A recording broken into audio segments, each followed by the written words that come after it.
Breeze Nation, See Red Nation, what's good? Question on the table today: have the Chicago Bulls improved their bench depth enough for the 2022-2023 season? Let's talk about it, starting now. Now, if you are new to the channel, please like the video. Please subscribe to the page. We do talk Chicago sports daily on this channel. It's the only channel talking Chicago sports, how Chicago talks. So make sure that you get in tune with us, man. So here's the thing. Chicago Bulls this offseason went after a lot of interesting names, right? They bring in Goran Dragic, they bring in Andre Drummond, they bring in a couple of names that we think can add to Chicago Bulls bench depth, but it's about how much is that going to improve this bench, right? And it's about how much are the Chicago Bulls going to take a step forward with an improved bench. And so you kind of got to look at a couple of different things. You look at the pieces that come in.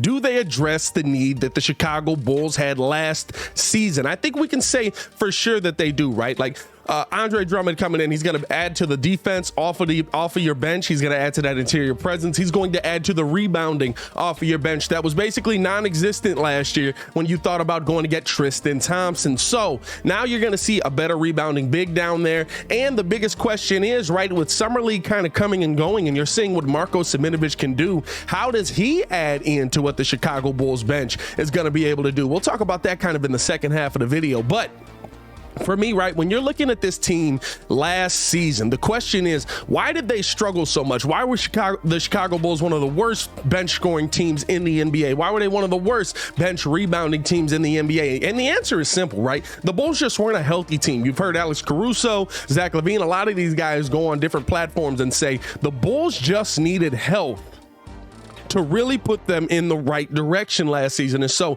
now you're hoping for health this season, and we're already off to a poor start, right, with the question marks around Lonzo Ball. But you have to ask, what is this team, even last season, what did this team look like bench-wise? And did you feel good about your bench last season? Last season, you're talking about Ayo Dosunmu, Kobe White, Alex Caruso, Derrick Jones Jr., Javonte Green. It's still some issues with the big man position, no matter what, right? You only had Tony Bradley, small Marko Simonovic at that time, who wasn't going to be able to do a lot for you. But now you're coming into this season, right? You've added the Dragon and Dragic, who's an excellent spot-up shooter who could take that Kobe White role if Kobe White doesn't excel into it. Now, you've also added Andre Drummond. You've still got Ayo, hopefully coming off your bench. You've still got Kobe White. You've got Alex Caruso. Now you're adding in Marko Simonovic into the rotation, probably based on how he's played in Summer League. And I think that that's going to be interesting, especially with the two rookies that you also have when you're talking about bench depth.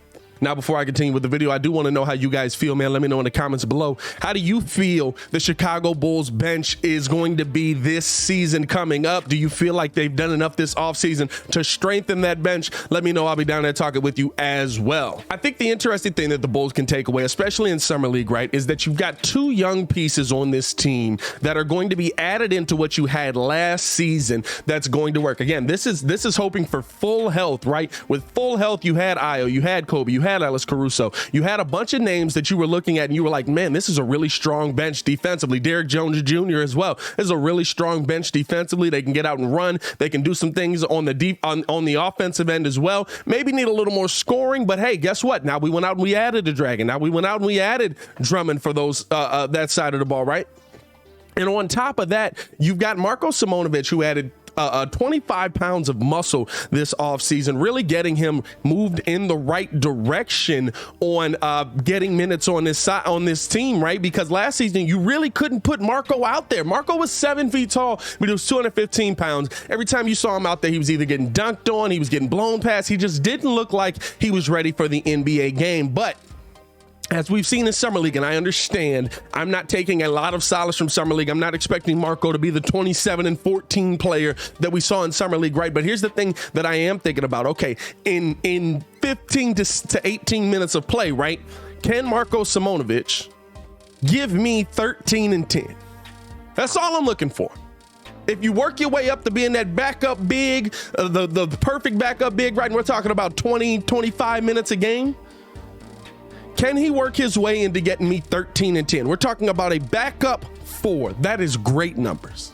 And I think Marco can put that up now. At a minimum, right, he definitely helps on the rebounding side. The weight is adding to that. He's going to have the ability to go up, grab the ball, and he moves really well, right? So now you're talking about a guy who could take the ball off the glass, attack on the break. Again, I'm not taking a ton from Summer League, but I'm asking the minimal for Marco to be a 10-8 player, right?